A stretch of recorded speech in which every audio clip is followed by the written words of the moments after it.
Indira TV the story box channel के माध्यम से मैं शेखर आप सभी का हार्दिक अभिनंदन करता हूं। आज हम हमसफ़र कहानी का अंतिम भाग प्रस्तुत करने जा रहे हैं, इस उम्मीद के साथ कि आप सभी को बेहद पसंद आएगी। हमसफ़र भाग 9। तो आइए इस खूबसूरत कहानी की शुरुआत करते हैं। दरवाज़ा बंद थे, डॉक्टर अंदर ही थे। दरवाजे के मध्य भाग में एक आयताकार सफ़ेद शीशा लगा था। शीशा पर लाल रंग से आईसीयू लिखा था। दरवाजे के थोड़ी ऊंचाई पर लगी लाल बत्ती अभी भी जल रही थी। शायद अखिल का 3 घंटे से ऑपरेशन चल रहा था। शालिनी अब भी बाहर ही एक लंबी कतार वाली बेंच पर बैठी थी, आंखों से आंसू लिए और दिल में अखिल के लिए दुआ मांग रही थी। वह बहुत ही बेबसी से डॉक्टर के निकलने का इंतज़ार कर रही थी। एक तरफ वो अपनी फटी हुई कपड़े देकर सतीश से घृणा कर रही थी और दूसरी ओर अपने वस्त्र पर लगे खून के धब्बे देखकर अखिल के लिए रोती ही जा रही थी। हॉस्पिटल के शोरगुल उसे बिल्कुल सुनाई नहीं दे रही थी। वह बिल्कुल खामोश और शांत पड़ी थी, लेकिन आंसू की धारा उसकी आंखों से बहती ही चली जा रही थी। वह वहाँ बिल्कुल अकेली थी। तभी किसी के हाथ उसके कंधे पर महसूस हुआ। एक पल के लिए वह चौंकी, दूसरे ही पल वह अपने सामने बाबा को देखा। वह बाबा से लिपटकर फूटकर रोते ही चली जा रही थी। शालिनी अपने आंसुओं को पोंछते हुए कहा, देखो बाबा, ये सब क्या हो गया। धीरज रखो शालिनी बेटी, अखिल बिल्कुल ठीक हो जाएगा। मुझे अपने गुप्तचरों से समस्त घटनाओं का पता चला। ये भी जान पाया कि अखिल को गोली लगी है और अखिल यहाँ भर्ती है। क्या यहाँ पुलिस आई थी शालिनी बेटा? बाबा ने पूछा। शालिनी बोली, हाँ बाबा, पुलिस आई थी। मैंने सब कुछ बताया। वे तहकीकात करके वापस चली गई।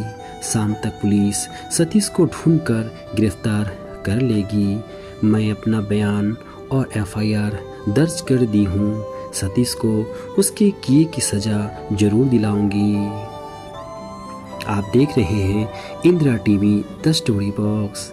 बाबा ने कहा, अच्छा बेटी। वे भी शालिनी के साथ बैठ गए। डॉक्टर के निकलने का ही इंतज़ार ही कर रहे थे। आखिर लंबे इंतज़ार के बाद शालिनी ने देखा, दरवाजे के ऊपर लगे लाल बत्ती अब बुझ चुकी है। डॉक्टर की एक टीम बाहर आई। उसमें से जो सीनियर डॉक्टर था वह शालिनी को देखकर रुक गया था। वह तुरंत खड़ी हुई और डॉक्टर के पास आ गई। शालिनी ने डॉक्टर से कहा, सर, मेरे अखिल अब कैसा है? वह ठीक है ना? अब उसकी हालत कैसी है? डॉक्टर ने चिंतित स्वर से शालिनी को कहा, बेटी, मैं उनकी पत्नी। शालिनी के मुंह से अन्यासा ही निकल पड़ा, जो बाबा ने भी सुन लिया था। डॉक्टर ने एक गहरी सांस ली और कहा कि अखिल को 3 गोलियां लगी थी। हमने सारी गोलियां तो निकाल दी है, लेकिन अखिल को क्या हुआ है सर? प्लीज़ बोलिए। शालिनी की आंखों से आंसू छलक पड़ी। वह अपने आंसुओं को पोंछते हुए पूछी थी।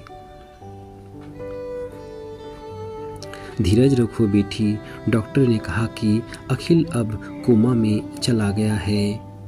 कब तक ठीक होगा कुछ कह नहीं सकते, शायद कई साल भी लग सकते हैं। ऐसा मत कहिए डॉक्टर साहब, मेरे अखिल को बचा लीजिए। उसके स्वास्थ्य के लिए जितने भी पैसे खर्च होंगे मैं करूँगी, लेकिन मेरे अखिल को बचा लीजिए।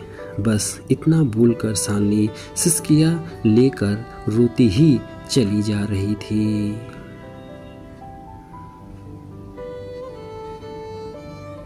डॉक्टर ने गंभीरता से शालिनी को कहा, अपने आप को संभालो बेटी, मुझे जितना करना था मैंने किया, अब आगे भगवान की इच्छा।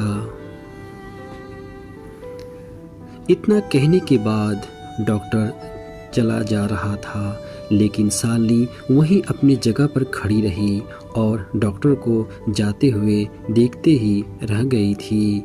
चेहरे पर सोच की कसमकस और आंखों में आंसू की धारा ही बहती चली जा रही थी।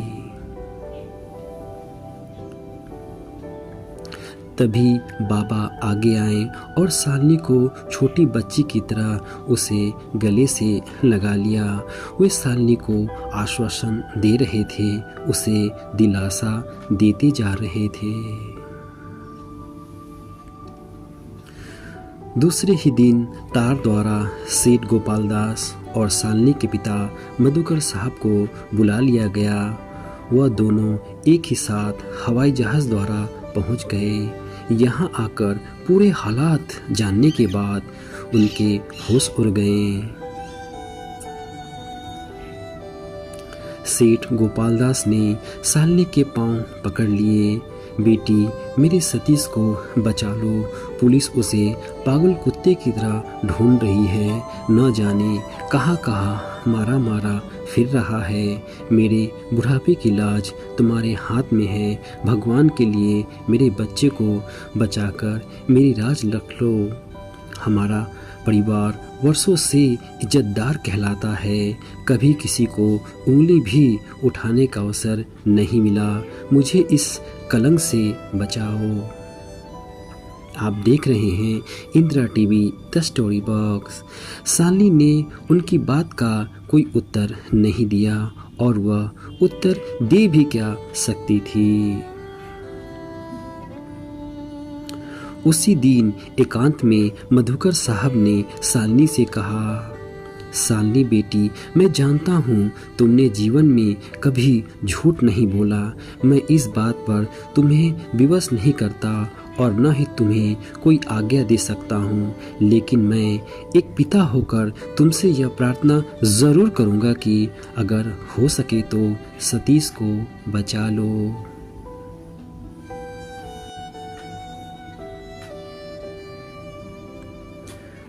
डैडी, शालिनी ने गंभीरता से कहा, मुझे विवश न कीजिए कि मैं आपकी आज्ञा न मानने की दोषी बनूं। आप नहीं जानते, सतीश ने मेरी इज्जत लूटने का प्रयत्न किया था और अखिल ने मेरी लाज बचाते हुए अपने प्राण की बाजी लगा दी। वह अभी भी हॉस्पिटल में भर्ती है। वह कोमा में है, जिंदगी और मौत से लड़ रहा है। सतीश ने उसे एक नहीं 3 गोलियां मारी है। क्या मैं भगवान के सामने उस महान व्यक्ति को झुठलाऊं जिसने मेरा सतीत्व बचाया है, आपके खानदान की लाज बचाई है? मेरी आत्मा इस बात को स्वीकार नहीं करती। डैडी, क्या कह रही हो बेटी? सतीश ने तुम्हारी लाज लूटने का प्रयत्न किया था। मधुकर साहब आश्चर्य से उसे देखते हुए बोले।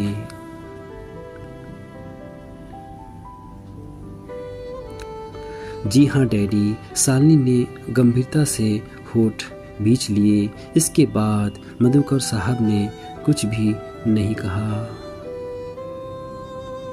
काफ़ी मशक्क़त और दौड़ धूप करने के बाद आखिर पुलिस ने सतीश को गिरफ्तार कर लिया। सतीश को कोर्ट में पेश किया गया। सेठ गोपाल दास ने एक बहुत बड़े वकील को खड़ा किया और फिर जैसे जैसे मुकदमे की तारीखें निकट आती गई, शालिनी पर इस बात का आग्रह बढ़ता गया कि वह सतीश के बयान के पक्ष में ही अपना बयान दे। लेकिन शालिनी ने चुप्पी साध ली थी। मधुकर साहब इस बीच उसे लेकर एक बड़े होटल में चले गए थे। मुकदमे की तारीख निकट आती गई और शालिनी की उलझन बढ़ती गई। इस उलझन का हल उसे उस दिन तक न मिल सका जब तक वह आंखों देखी गवाह के रूप में कटघरे में अदालत के सामने खड़ी न हो गई। वकील सफाई ने बड़े जोश से कहा, मिलॉर्ड, ये झूठ है कि अपराधी सतीश कुमार ने जानबूझकर मकतूल अखिल की हत्या की। इस बात के यहाँ सैकड़ों साक्षी है कि अपराधी सतीश कुमार एक शरीफ और सम्मानित नागरिक हैं। सोसाइटी में उनका बहुत ऊंचा स्थान है। इसके विपरीत इस बात का बहुत से लोग गवाह हैं कि मकतूल अखिल एक चोर और डाकू था। पुलिस की ब्लैकलिस्ट में उसका मुख्य नाम था। बहुत सारी डकैतियों में उस पर संदेह किया जाता है। घटना के दिन अपराधी सतीश कुमार अपनी मंगेतर मिस शालिनी के साथ पिकनिक पर फ्लोरी हिल्स गए हुए थे। वह बाग के एक सुनसान कुंज में बैठे थे। तभी अचानक अखिल ने उन्हें लूटने के आशय से उन पर हमला कर दिया। अपराधी सतीश कुमार ने अपनी मंगेतर की सुरक्षा के लिए गोली चला दी, जिसके कारण अखिल गंभीर रूप से घायल हो गया। मिलॉर्ड, घटना की साक्षी है मिस शालिनी मधुकर, अपराधी सतीश कुमार की मंगेतर, जो इस समय अदालत में मौजूद है। अदालत गवाह का बयान सुनना चाहती है, जज ने कहा। शालिनी से गीता पर हाथ रखकर सच बोलने की शपथ ली गई। शालिनी ने बड़े शांत किंतु गंभीर स्वर से कहा, मैं भगवान की शपथ खाकर कहती हूँ कि जो कुछ कहूँगी सच कहूँगी, सच के सिवा कुछ भी नहीं कहूँगी। फिर एक क्षण रुककर वह बोली, वकील साहब, सफाई का यह बयान है कि मकतूल अखिल ने मुझे और अपराधी सतीश कुमार को लूटने का प्रयत्न किया। यह बिल्कुल झूठ है।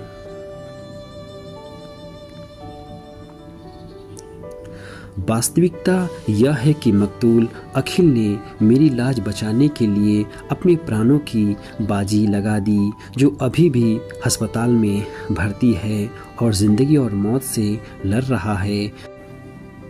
अपराधी सतीश कुमार उस सुनसान स्थान पर पिकनिक के बहाने मुझे ले जाकर मेरी इज्जत लूटने का प्रयत्न कर रहे थे।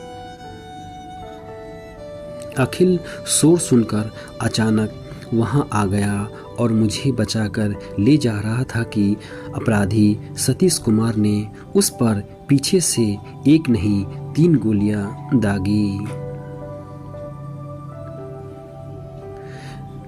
मिलॉर्ड, अखिल निहत्था था और सतीश के पास भरा हुआ रिवॉल्वर गन था। अगर अखिल लूटने के विचार से हमला करता तो उसके चेहरे पर रुमाल होता और उसके पास भी रिवॉल्वर या चाकू होता। लगता है अपराधी सतीश कुमार अपने साथ रिवॉल्वर या मुझे डराने के लिए ले गए थे या बीच में कोई हस्तक्षेप होने पर उसका सफाया करने के लिए। अखिल डाकू ही सही, लेकिन वह औरत का सम्मान करना जानता है। मैं उसकी आभारी हूँ कि उसने मेरा सतीत्व बचाकर मेरी आत्मसम्मान की रक्षा की। सालनी की गवाही समाप्त होने के बाद अदालत में खुसुर-फुसुर आरंभ हो गई। जज ने विचार करने के लिए 2 दिन के लिए अदालत स्थगित कर दी। तीसरे दिन जज के सामने सालनी के बयान ने सतीश के गुनाह को स्पष्ट साबित कर दिया। सतीश की जमानत भी अस्वीकार कर दी गई और उस पर बलात्कार का प्रयास, अटेम्प्ट टू रेप, अवैध तरीके से रखे रिवॉल्वर से जानलेवा हमला के अपराध और अपराधी मानते हुए 10 साल की सजा सुनाई गई। अदालत से निकलते ही सेठ गोपाल दास और मिसेस गोपाल दास बेहोश हो गए। सरिता बहुत रोने लगी थी। बड़ी मुश्किल से वे लोग अपने घर लौट आए थे। आप देख रहे हैं Indira TV the story box. Akhil 2 दिन के बाद कोमा से बाहर आ गया। वह होश में आया लेकिन कुछ बोल पाने की स्थिति में नहीं था। सिर पर अब भी पट्टी बंधी थी। जैसे ही वह आंखें खोला, अपने करीब नर्स को पाया जो इंजेक्शन सलाइन की बोतल में डाल रही थी। पास ही डॉक्टर उसकी रिपोर्ट चार्ट देख रहे थे। उसके बगल में सालनी, उसके पिता मधुकर साहब, बाबा सभी वहीं खड़े थे जो एकटक अखिल को ही देखे जा रहे थे। अखिल के बेड के करीब सालनी बैठकर उसके सिर को सहला रही थी और बोली, मेरे प्यारे अखिल, आप ठीक हो गए। भगवान ने मेरी प्रार्थना सुन ली। अखिल सहानुभूति नजरों से सालनी को देखकर मुस्कुराया। पास ही बैठी बाबा ने उन दोनों का प्यार देखकर बहुत खुश थे।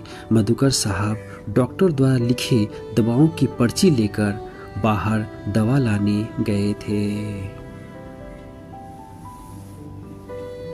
कुछ दिन बाद जब अखिल ठीक हो गया और चलने फिरने की स्थिति में आ गया था, तब वह सालनी को दिए वचन का पालन करते हुए खुद को कानून के हवाले कर दिया और अखिल को कोर्ट में पेश किया गया। सालनी अपने पिता मधुकर साहब के साथ कोर्ट में उपस्थित थी। साथ में बाबा भी थे। उधर अदालत में अखिल के मामले में जज ने स्पष्ट शब्दों में कहा कि मिस्टर अखिल पेशे से एक डाकू हैं। पुलिस द्वारा जो सबूत अदालत में पेश किए गए हैं, वे सारे सबूत मिस्टर अखिल को गुनहगार साबित करते हैं। अभी उनकी स्वस्थ व्यवस्था को देखते हुए ये अदालत आदेश देती है कि पुलिस की निगरानी में डॉक्टरों की एक विशेष मेडिकल टीम के अंदर मिस्टर अखिल के स्वास्थ्य की जांच की जाए और जांच के बाद उसे जेल भेज दिया जाए। साथ ही अदालत ये आश्वासन भी देती है कि मिस्टर अखिल मिस सालनी को बचाकर मानवीय आचरण प्रस्तुत किया है। उन्होंने मानवता की रक्षा भी की है। उनके इस मानवीय आचरण और स्वास्थ्य को देखते हुए कम से कम सजा देने का प्रावधान भी करती है।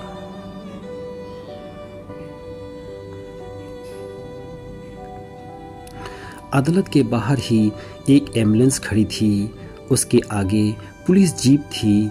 अदालत के बाहर निकलते ही सालनी दौड़कर अखिल को अपने गले से लगा लिया और फुट फुट कर रोने लगी। अखिल भी रोता जा रहा था। उन दोनों के आंसुओं और सिसकियाँ कुछ बोलने ही नहीं दे रही थी। सालनी बस इतना बोली, मैं तुम्हारा इंतज़ार करूंगी, जल्दी घर लौट आना। पास ही खड़े मधुकर साहब और बाबा मुस्कुराने लगे। अखिल पास आया और उन दोनों का आशीर्वाद लिया। अखिल सालनी से इजाज़त लेने के बाद एम्बुलेंस में बैठ गया था। एम्बुलेंस के दरवाजे बंद कर दिए गए थे। एम्बुलेंस अदालत के फाटक से निकलते हुए उन सभी के नज़रों से दूर होती चली जा रही थी। सालनी, मधुकर साहब और बाबा सभी एम्बुलेंस को जाते हुए देखते जा रहे थे। एक बार फिर सालनी की आंखें नम होती चली गई। वह अपने डैडी से लिपट कर रोने लगी। फिर कुछ देर बाद अपने आंसुओं को पोंछते हुए कहने लगी, डैडी, हम लोग आज ही वापस चलेंगे। समय तेजी के साथ बीतने लगा। अखिल को देखे हुए सालनी को 2 साल हो चुके थे। इन 2 सालों में सालनी एक क्षण भी उन दुखदाई घटनाओं को नहीं भूल सकी थी। वह गंभीर रहने लगी थी। हर समय दर्शन ज्ञान की पुस्तक में पढ़ती रहती। एक शाम को वह लॉन में बैठी अपने डैडी के साथ किसी विषय पर बातचीत में व्यस्त थी कि बाहर अखिल और बाबा एक शानदार कार से उतरे। बाबा अब बैसाखी के सहारे लेकर चल पा रहे थे। सालनी अखिल को देखकर लॉन से नीचे उतरकर उससे लिपट गई और रोते हुए बोली, तुम आ गए मेरे प्यारे अखिल, बहुत इंतज़ार कराया तुमने। बस इतना बोलकर सालनी दोनों को ऊपर लॉन में लेकर आई। बाबा को ध्यानपूर्वक बैठाया। अखिल अपनी सालनी को पास बैठाया और कहने लगा, अदालत द्वारा जो सज़ा मुझे दी गई थी वह सज़ा पूरी हो चुकी है। अब मैं पूरी तरह आज़ाद हूँ। इन 2 सालों में सालनी, आप मुझे बहुत याद आए। मैं शहर में एक छोटा सा रेस्टोरेंट खोला है। रेस्टोरेंट खोले कुछ ही महीने हुए हैं। रेस्टोरेंट का नाम सालनी रेस्टोरेंट है। मैं और बाबा मिलकर रेस्टोरेंट चलाते हैं। अखिल आगे बोला, रेस्टोरेंट में बस एक चीज़ की कमी है। सालनी ने बहुत गंभीरता से पूछा, क्या कमी है? अखिल बोला, देखो, रेस्टोरेंट में खाना बनाने के लिए बाबा हैं, कस्टमर को खाना सर्व करने के लिए मैं हूँ, लेकिन काउंटर संभालने के लिए कोई नहीं है। क्या आप जिंदगी भर मेरे सालनी रेस्टोरेंट में काम करेंगी?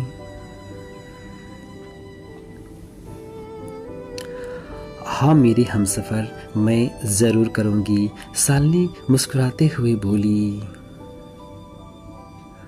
पास में बैठे मधुकर साहब और बाबा उनकी बात सुनकर हंसने और मुस्कुराने लगे।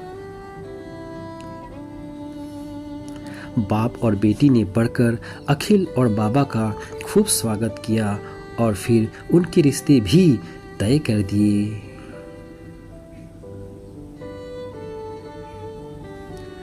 इस खूबसूरत कहानी का यही अंत हुआ।